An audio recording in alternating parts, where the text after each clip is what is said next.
Enjoy some Not So Fat Tuesday gumbo that is all plant-based and delicious.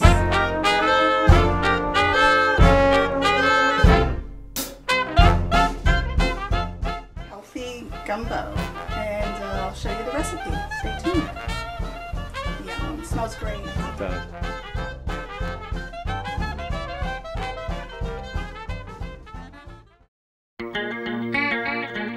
And this is the grand trilogy for Cajun cooking, which is celery, onions, and peppers. And normally you would have traditionally green peppers, but we know green peppers aren't ripe, so we went with color instead. Half a yellow pepper and half a red pepper. And there are no real rules with gumbo, so you make this your own. Also, we are including real tomatoes, fresh tomatoes, rather than doing something from the can, because I really do want to always make things from the source. I'm just going to try to not overcook things as well. Even though gumbo is normally cooked to death, we're going to do a gumbo that's a little bit less cooked. So with your greens, what you want to do is make them into ribbons. You want to cut them up. So after you wash your greens, you rinse them in water, you let the dirt sit to the bottom, and you might want to do a few rinses like that where you strain them out. Then you roll them up and you cut them into ribbons, and I'll show you how to do that. I have a couple different varieties right now. I have kale and collard greens. Larger leaf as your base, and then you start piling on your smaller pieces, and you actually try to put as much in there as you can of it, and then you're going to roll it up to be able to make the ribbons. Now I've washed these greens and deveined them, and now you're just going to roll it, and I'll show you the technique for this. And as far as tradition goes with this type of gumbo, they say that traditionally they'd have 7 different kinds of greens, but of course you can use as many as you can find or want. I've deveined the leaves, and I can use that for juicing, so I saved those. So that's a special knife, right? You always use that knife. Yeah, I like this. It's a ceramic knife, but you know, you can use it, you know, whatever you got. Just make sure it's sharp. But that's a great knife, and you get a lot of This is use out great of it. for Yeah. vegetables. You can use beet greens and kale and parsley and carrot tops. Carrot top. Yeah, anything you could think of as far as greens, just grab them from your fridge, clean them well, and chop them up. Carrot top, a bad comedian. As far as the greens go, there's a lot of superstition behind it and tradition with the gumbo, and the amount of greens that you use will usually symbolize the amount of new friends you'll make in the new year, as well as they never want you to use an even amount of numbers. It should, like tradition is 7 different varieties of greens, but you can use like 3 or 5, but never use an even number. That's considered bad luck.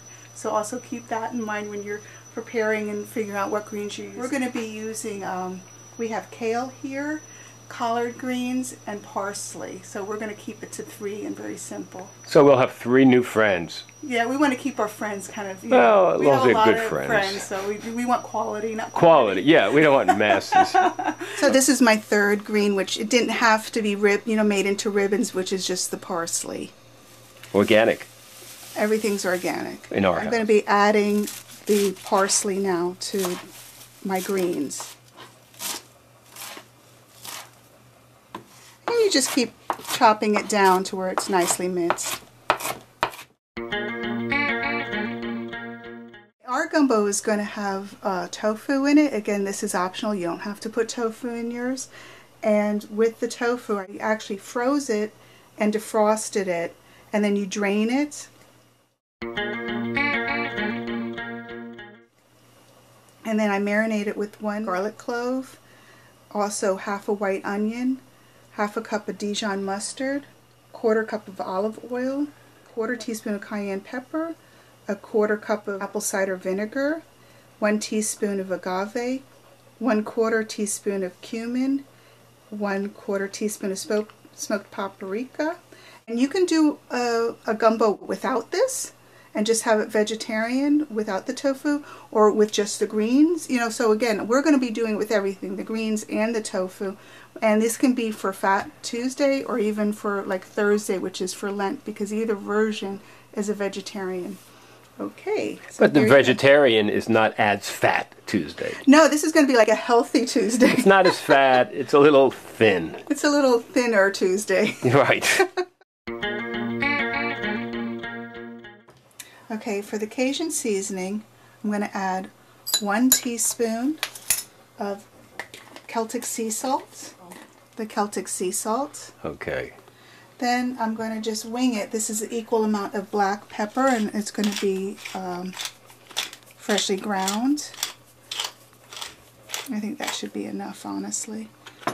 And 1 teaspoon of the paprika. Yeah, I'm using a smoked Spanish paprika, which adds a lot of flavor. It's a good quality. I'm going to only start off with 1/4 of a teaspoon of the cayenne pepper, because this you can always add heat if you feel it's not hot enough, and later you can adjust it. 1/4 teaspoon as well as the garlic powder. And then I'm going to go into my dried herbs. I'm going to do 1 teaspoon of dried oregano. It looks colorful inside the bowl. Yeah, it's like art. Like sand art or something. Yeah, right? Sand art. Spice art. There we go. 1 teaspoon of dried thyme. Okay. And also what you're going to be adding when it's the time to add the spices is 2 whole cloves. Put out 2 whole cloves. And 2 bay leaves. 2 beautiful bay leaves. Nice. Nice. Will also go in. I'm just going to mix it all up. You could always use this too for if you wanted to do like blackened fish, or you know, any other thing that would be requiring a Cajun spice. This is your basic Cajun spice seasoning. It smells great. Thank God I'm filming this in smell-o-vision. Normally a roux is made with flour and fats, and I'm adjusting my roux to be a little healthier, so I'm not using regular white flour. I'm using a garbanzo bean flour to make it gluten-free. And usually with the gumbos they use more roux than I'm using, so you might want a thicker roux, and then you could do a cup of each. But anyway, I'm doing 3 tablespoons of the garbanzo bean flour, and I'm going to do 3 tablespoons of olive oil. And as I've been reading these ingredients, they're saying peanut oil actually makes a better taste for a gumbo, but I just don't have peanut oil. So if you have peanut oil, use that instead. We don't use peanut anything. Anyway, this is how I'm going to start the gumbo, is with the roux. And the first thing that you want to do is start your rice, like after everything's been prepared. And since we're just doing it for 2 people, I'm doing a cup of rice with 2 cups of water. But read your package directions. I'm using long grain brown rice. And that's a good brand, that Lundenberg or whatever. Lundberg. There's a whole controversy with rice now, and especially brown rice, about arsenic. But try to buy your rice out of California.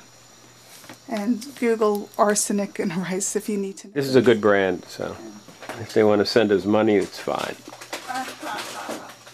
We'll plug them. You add water to the rice. Yeah. And you make rice. You can use vegetable broth if you want to. I probably should have done that. Vegetable broth, and you'll need 2 cups of this. And this is going to be your liquid for the gumbo. And I'll get that started on the stove top. What you're going to want to do is put your greens in here. Okay, I'm going to be adding greens to the broth, the vegetable broth. And what I'm going to do is take the greens out as soon as they turn a bright green. But this way the liquid from the greens of the cooking gets into the broth, and then we're removing the greens. So this will be like a blanching the greens. And then as soon as I see the greens are getting cooked down, I'm going to strain them out. Basically what you're doing is you're getting the green liquid from the chlorophyll, the green liquid from your greens into your broth. And this is what you're doing. And then that's why you're straining, because you don't want to overcook the greens itself. Gotten cooked down as far as I really want to go with it, because it's pretty green looking. And then we'll add this at the very final stage. The greens will go back in. And then traditional, you would cook it for hours in here. But I don't want to cook my vegetables to death. So now I'm going to just turn this off. And I'll strain the greens out. Straining the greens. Right. You're putting it on the back burner. The liquid. Okay. I'm going to make the roux. I'm going to start with 3 tablespoons of olive oil. Again, it would have been better if we had peanut oil, but this is what we got. And I heat up the oil till it's nice and hot, and then I'll start adding the flour into here. Oh, Bugsy wants a plate. I'm adding the chickpea flour a little bit at a time. Once the oil starts to get hot, you want to make sure that there's no clumping. And this is making the roux, and you're going to cook this until it starts turning a nice brownish color. The darker you get, the better it is, but you got to be careful not to burn it, so it kind of gets a little tricky. Probably about 3 to 4 minutes of constant stirring. And then once it's all in, there's no lumps. And now I'm going to start bringing in my vegetables. I'm going to start with this mixture with the celery, onions, and peppers. And you mix it in with the roux, kind of coating it.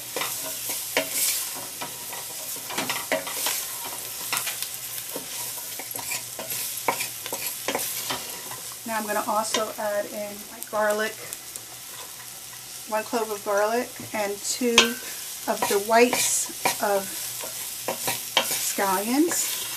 And while this is now cooking down a bit, I'm going to add the tomatoes. A little bit more liquid in there.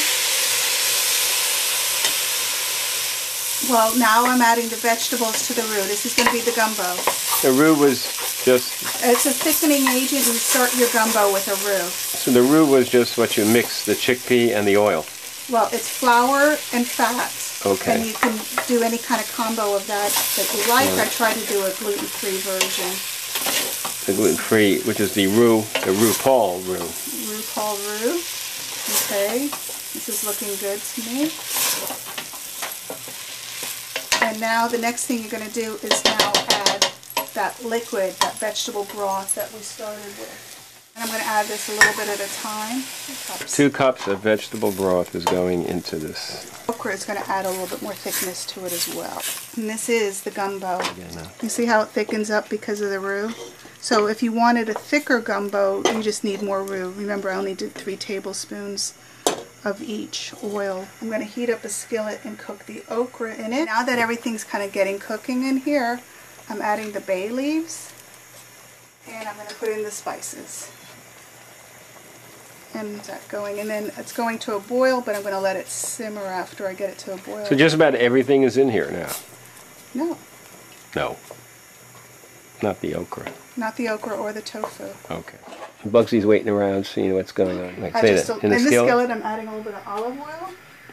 And get that all heated up. There he goes, sunshine face that he invented in New Orleans. So he's ready for the Cajun spices. The okra. And you cook this until it gets kind of browned. And also, going to thicken up the gumbo even further.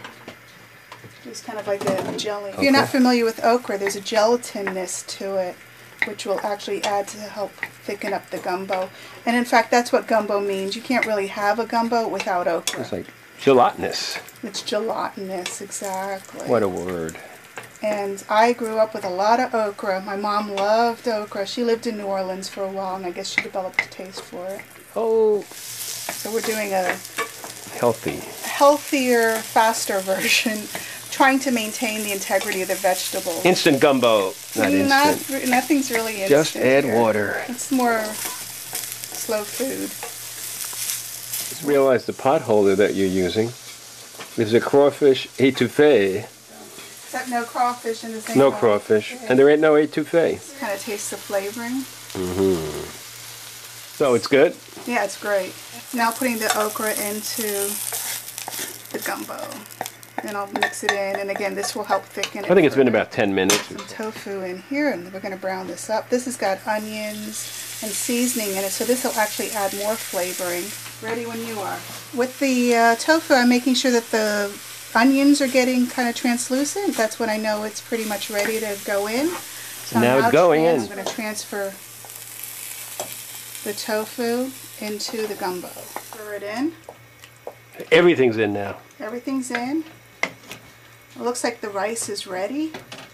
And now what I'll do is I'll take this off the burner and then bring in my greens that I originally started with. It's off the heat. The gumbo off the heat is now ready. Ready, okay. The greens that we removed earlier off the heat. So that is it. And then I'll just plate it. This is ready to plate. You fill the bowl with about a half a cup of rice per person. And then add the gumbo to the top of the rice, and then just top it off with the little bit of the greens from the scallions, and there you go, some not so fat Tuesday gumbo. Nice, not too fat. Not too fat. But fat enough. And then make sure that you add some Tabasco to the table, so you can add some heat if you like. And the green pepper sauce. Enjoy some not so fat Tuesday gumbo that is all plant-based and delicious.